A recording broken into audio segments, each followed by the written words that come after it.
tardes, benvidos, grazas por estar aquí. Benvidos unha vez máis a un encontro organizado pola nosa biblioteca.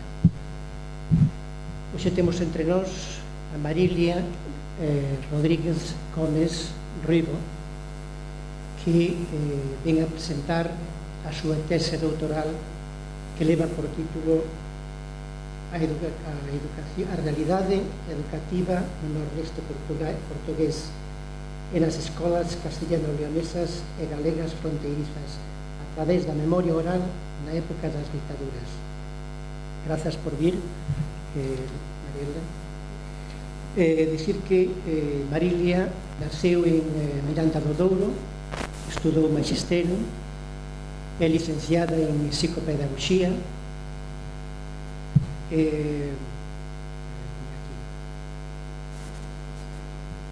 posee un doutoramento en análise e intervención psicosocioeducativa en persoas maiores.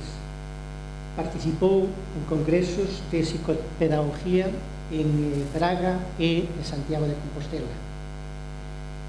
Pode dicerse que é unha muller que dedicou toda a súa vida laboral ao ensino, é unha muller de vocación, de paixón pola educación. Esa foi a súa tarefa durante toda a súa vida. Frecuentou seminarios, coloquios, conferencias, cursos de grau, todos eles relacionados co tema da educación. Ademais, deu aulas nos distritos de Braganza e Vila Real. Foi tamén orientadora de profesoras en prácticas. Non deixei absolutamente nada. Logo ten, no que toca no momento actual, ten unha colaboración bastante intensa coa Universidade Sénior. Ali colabora como profesora, como organizadora de eventos, é membro do grupo de teatro e do grupo de Llograis.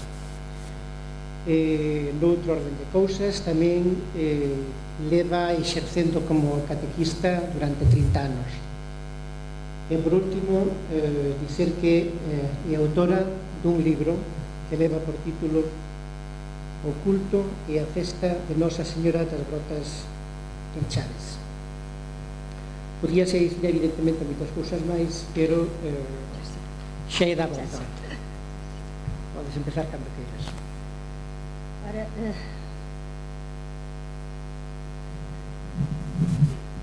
Tem que virar, não é? Ora, boa tarde a todos. Obrigada por terem vindo. Eu vou procurar falar despacito para que me compreendam. Eu poderia falar um pouco de galego, pero tinha que pensar moito e estar aqui rebuscando os termos, pero vou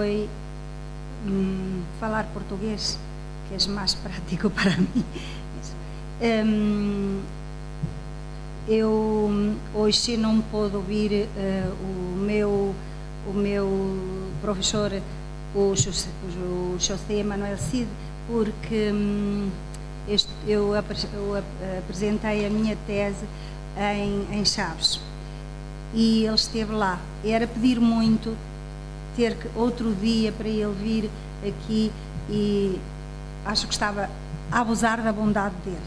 Então eu disse-lhe, eu peço ao Celso, que também me conhece e também sabe, pronto, apresenta-me também muito bem.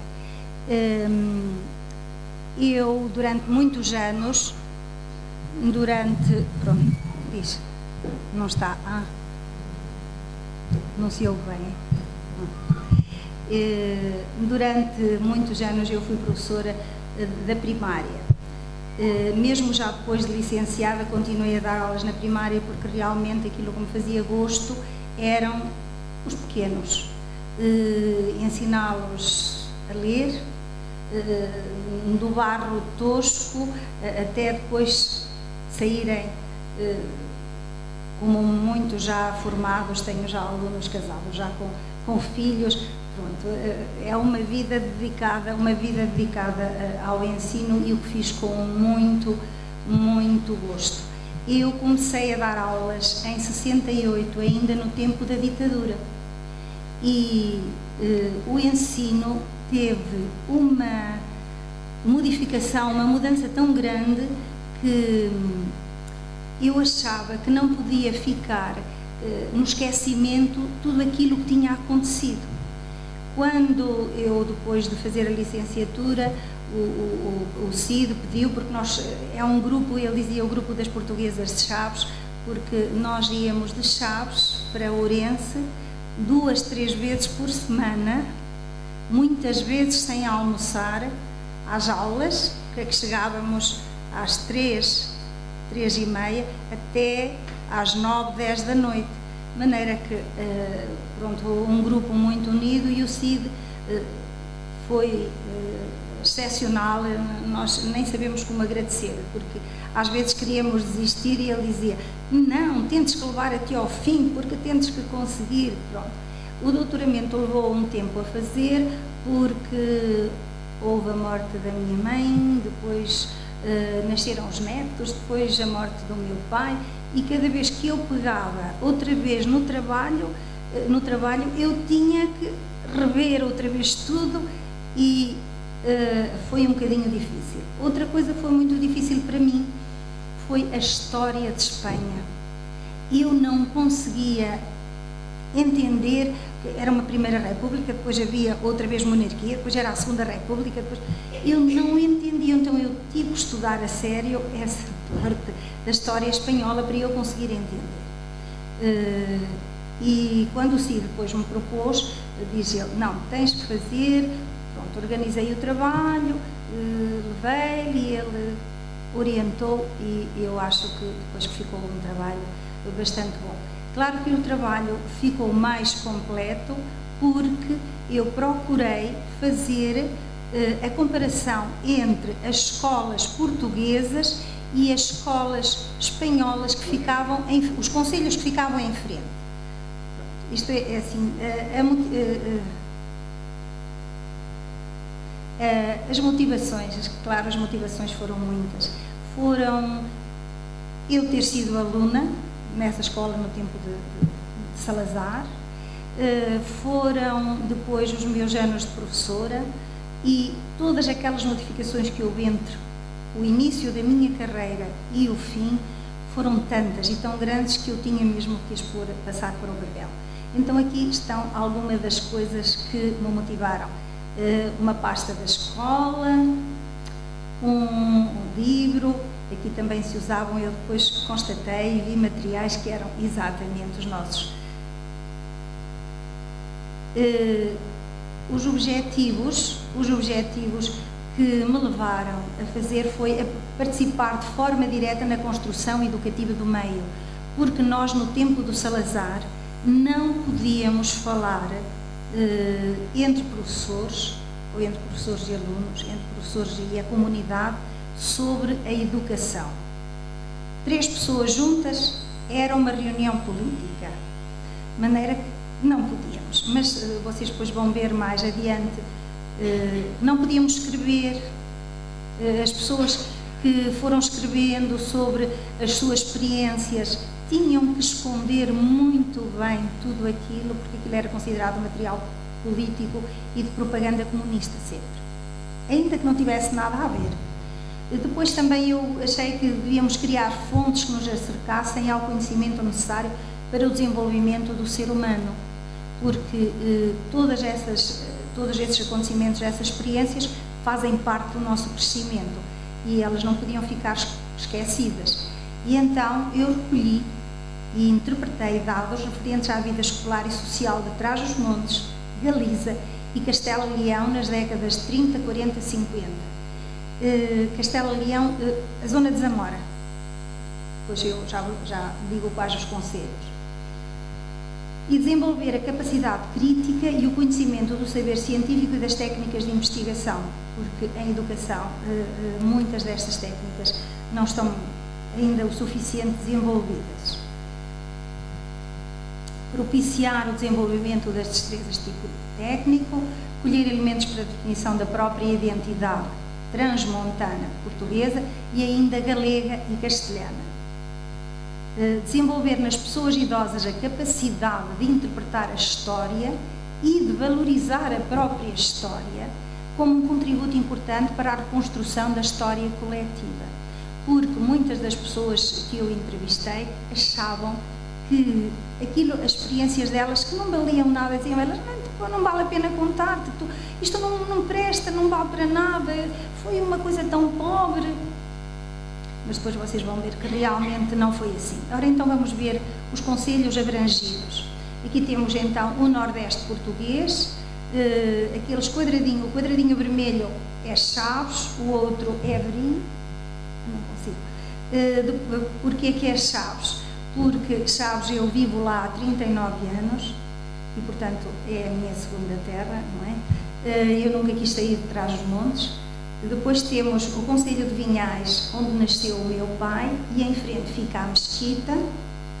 Depois do outro lado temos a Verde, aquele retângulozinho verde, Vimioso, onde nasceu a minha mãe, e em frente fica Alcanices.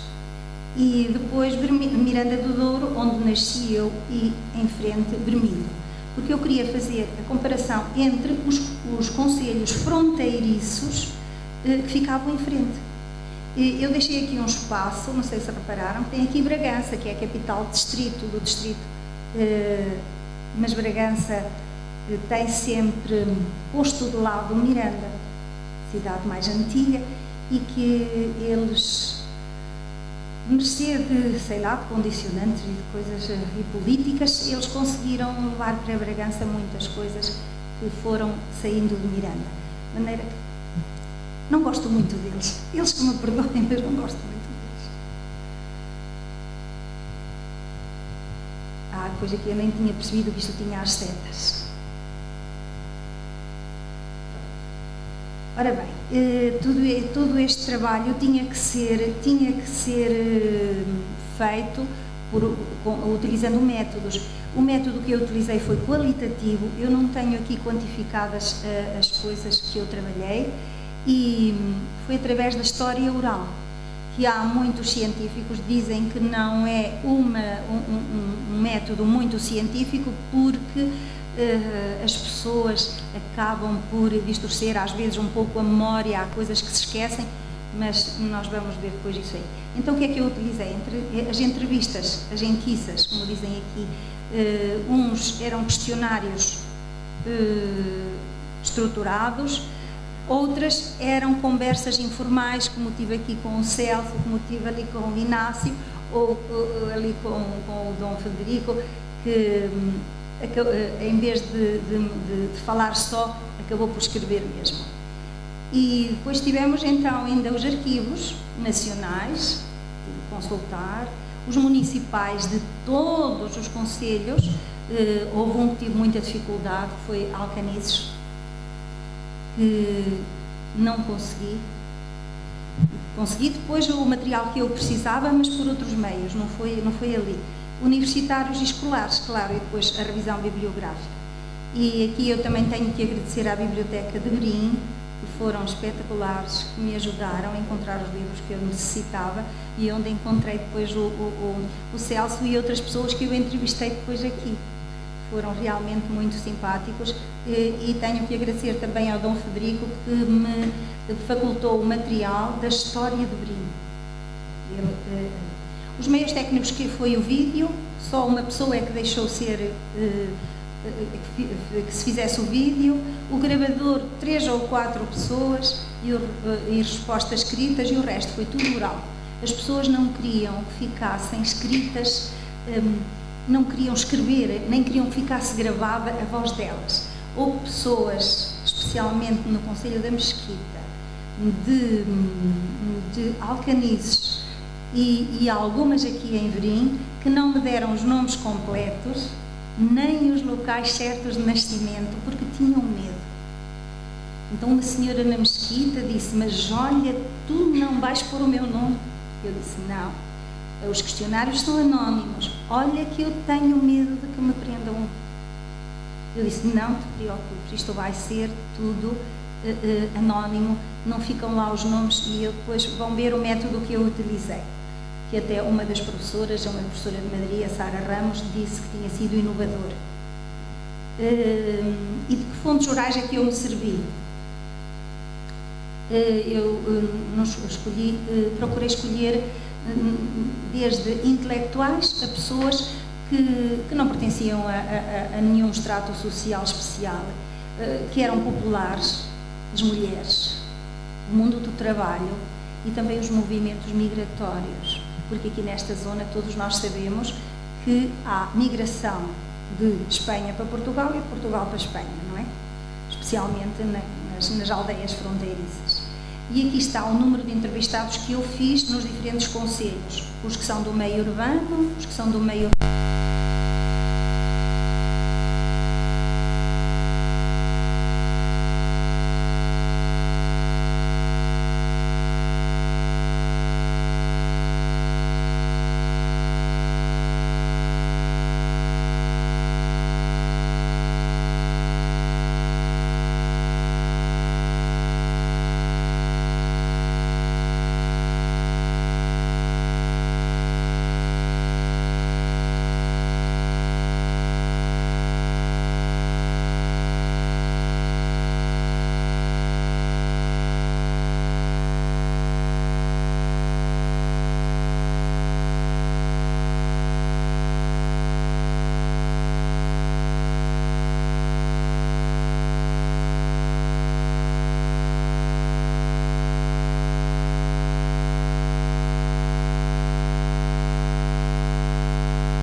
outra, que era para não deixar as pessoas criarem coisas novas e deixar também os alunos participarem. Isso eles não eram. Pronto, havia, portanto, a inspeção e o crucifixo na parede era obrigatório. Todas as escolas tinham. E, claro, com as respectivas fotos do Dr. Salazar e do Américo Tomás ou do Marechal Carmona, conforme. À entrada da escola, a saudação nazi. E a mocidade portuguesa, em que os meninos tinham que andar fardados, tinham que aprender a marchar, saudação nazi, cantar o hino nacional, tudo aquilo que o Hitler e o Mussolini iam fazendo, eles repetiam. E o pior de tudo, no ensino em Portugal, foi a criação das regentes escolares e dos postos escolares. E o que eram as regentes escolares? Para ser professora tinha que se ter tinha que se ter pelo menos como é que eu vou dizer aqui? Era o 5º ano do liceu, pois, mas queria-me lembrar como é que se diz aqui, era o 2º ciclo, não, o 3º ciclo. E depois havia o magistério, não é? Tinha-se que fazer mais 2 anos de magistério, depois passaram a ser 3, e com os regentes só precisava de ter o ensino primário e saber ler e escrever.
passava pelo seu lado e depois não conversavam, porque agora porque está frio, agora porque está calor, não saíam das salas, geralmente não saíam, porque recreios eram divididos.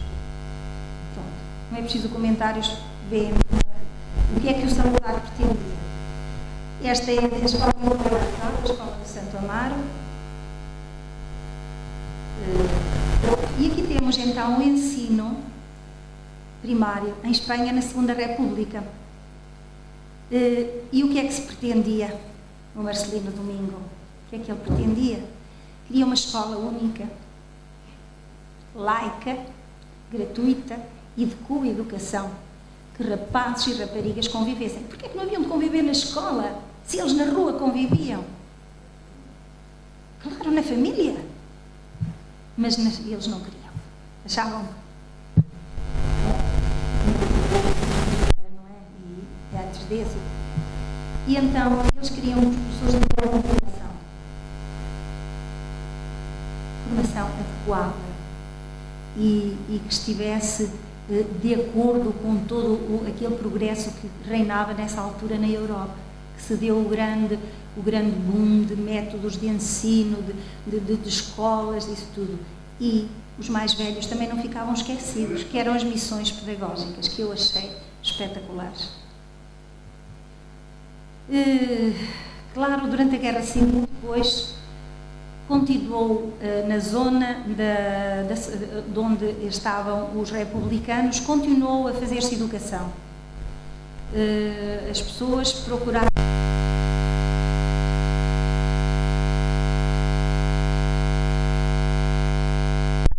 organização das escolas, das colónias de férias para as crianças refugiadas que fugiam da zona de guerra, para os órfãos, para todos esses, e criaram-se ainda os institutos obreiros, todos vocês sabem o que são, não é? Que eram para ajudar os filhos dos obreiros para que eles pudessem estudar de maneira gratuita e ainda para ensinar as profissões, não é? O fomento da educação de adulto, as milícias de cultura que iam à frente da batalha para que aqueles que combatiam quando não estavam em combate.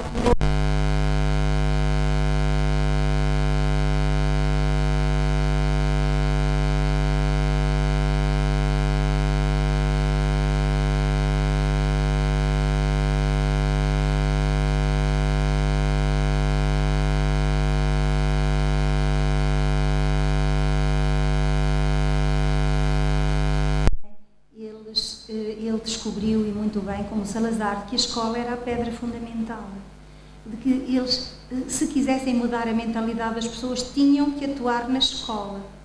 O Salazar criou o livro único, os programas que ele fazia, todas essas coisas. E o Franco, mais ou menos, fez o mesmo, não é? Deve contribuir não só para a formação da criança, no aspecto da cultura geral, senão à espanholização das juventudes do futuro. Não é? Que é que ele queria? Que as pessoas pensassem à maneira dele e que fizessem aquilo que ele queria. Os alcaldes ou os delegados que estes designassem cuidarão de que o ensino corresponda às novas conveniências nacionais. Não é? Os quadros que punham nas escolas, com as frases patrióticas, com aquelas frases de religião, com todas aquelas coisas que os senhores conhecem muito bem, melhor ainda do que eu, não é? Pronto. Era o que eles queriam, era que os jogos, até os jogos infantis, tudo tinha que ver com a exaltação patriótica. Claro, basta ver esta frase: nada sem o Estado, nada fora do Estado e nada contra o Estado. Eu reconheço, depois de tudo o que ouvi, depois de todas as entrevistas que fiz, que aqui em Espanha foi pior ainda que em Portugal. Lá foi muita gente presa, mas aqui morreu muita gente. Paz à alma de todos.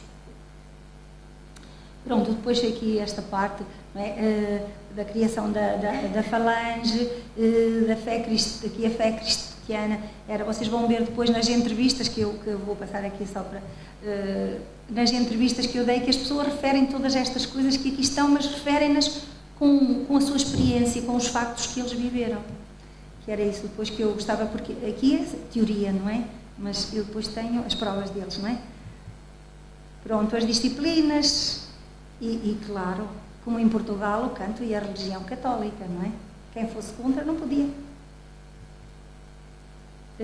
Aqui também na educação primária,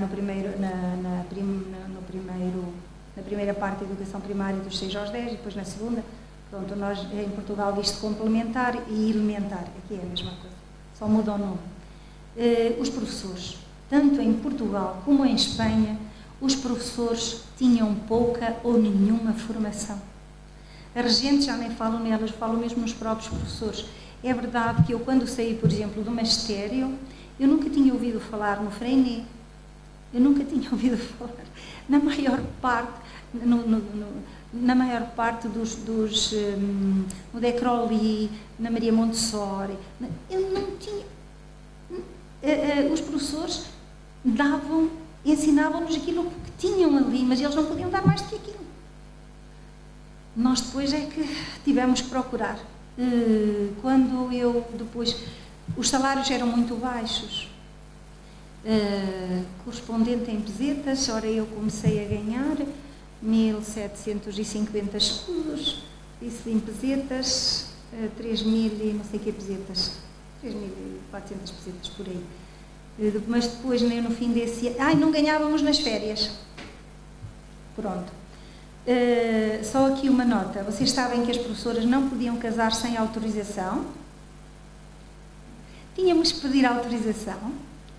O futuro marido tinha que ganhar o equivalente à professora ou ter propriedades que fizessem esse valor, senão não podiam casar. E aí tinha que ter bom comportamento físico, psíquico e moral, de maneira que, portanto, pronto. E então o que é que se procurou? Haver melhoria de condições, criação de escolas normais, implementação da disciplina de pedagogia, eu já tive, e nessa parte eu já tive. E houve a criação de associações, tanto em Portugal como em Espanha, criaram-se associações de professores para a defesa dos direitos dos professores e dos deveres, porque eles os deveres já tinham e eram obrigados a cumpri-los, mas não tinham direitos nenhuns. Eram aquilo que os outros queriam. Pronto, e começou também a haver imprensa especializada, revistas e essas coisas. Ora bem, aqui estão alguns livros,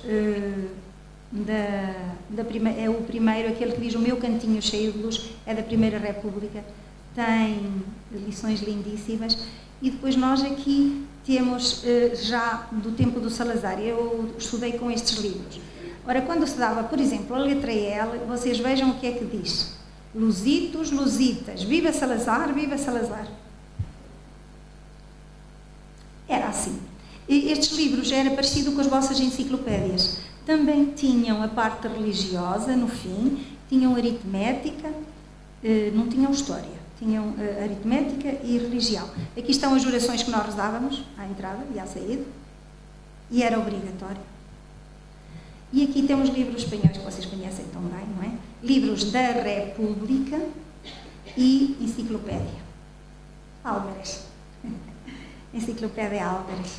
Então, se calhar eu estou na frente, vocês querem que eu mude de lado? Se calhar não veem bem.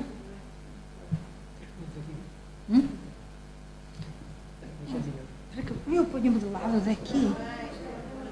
Eu estou a vê-los mexer. Tá.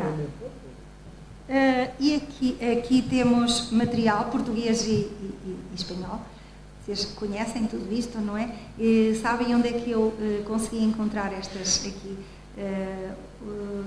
Aqui a lousa e o tinteiro e o caderno de linhas é português, mas os outros é um museu que há na Universidade de Zamora, que é espetacular. Vocês não fazem ideia o maravilhoso que é aquele museu. Eu fiquei lá, fui lá 2 vezes. Isto aqui é material das escolas portuguesas, que agora, pronto, já viram que está em cima de uma secretária. Isto foi também foi em Vimioso, que tem um pequeno museu do material antigo. Portanto, vocês veem os mapas que tinham era sobre as províncias portuguesas, além mar. E pronto. Aqui, aqui é a secretária, do lado esquerdo em cima é a secretária portuguesa. Esta é uma salamandra portuguesa, em cima são cadeiras portuguesas, e esta é uma das salas que têm lá completa. Pegaram na sala como estava na escola e puseram-na lá direitinha na universidade, o museu. E vou-lhes contar então uma história que me contou a diretora do museu, a Isabel. Diz que esta sala e outras salas foram, quando foi depois no tempo da ditadura, não é? Os inspectores faziam inspeção a tudo, a ver se havia fotografias da República, se havia material e livros que não fossem de acordo com aquilo que o Franco queria, e então havia lá um armário muito pesado que estava encostado à parede, e esteve lá encostado até 2003, 2004. Quando tiraram esse material para vir para pôr na universidade, lá no museu, caiu um quadro. Era um quadro da República. Ela diz que ela deve ser dos únicos. Deve ser dos únicos, porque o resto foi tudo queimado. Mas ficou lá atrás. Ora bem, então agora esta parte é assim. Eu fiz as entrevistas, e as entrevistas que eu fiz às pessoas tinham, por exemplo, dados pessoais. As pessoas diziam os dados, o nome, onde nasceram, cada um dizia o que queria, que eu não ia verificar. E depois falávamos do clima educativo familiar, como é que era a educação na família, o que é que os pais faziam, o que vestiam, como é que iam para a escola, o interesse dos pais, todas essas coisas.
O meu pai fez parte de uma mesa de votação e recusou-se a trocar os votos numa das eleições pelos votos de Franco, que lhe apresentaram num saco, e teve que fugir para não o prenderem. Um vizinho, quando pressentia que vinham os carabineiros, escondia-me na loja dos animais para eu não chorar. Eu só tinha um ano e pouco.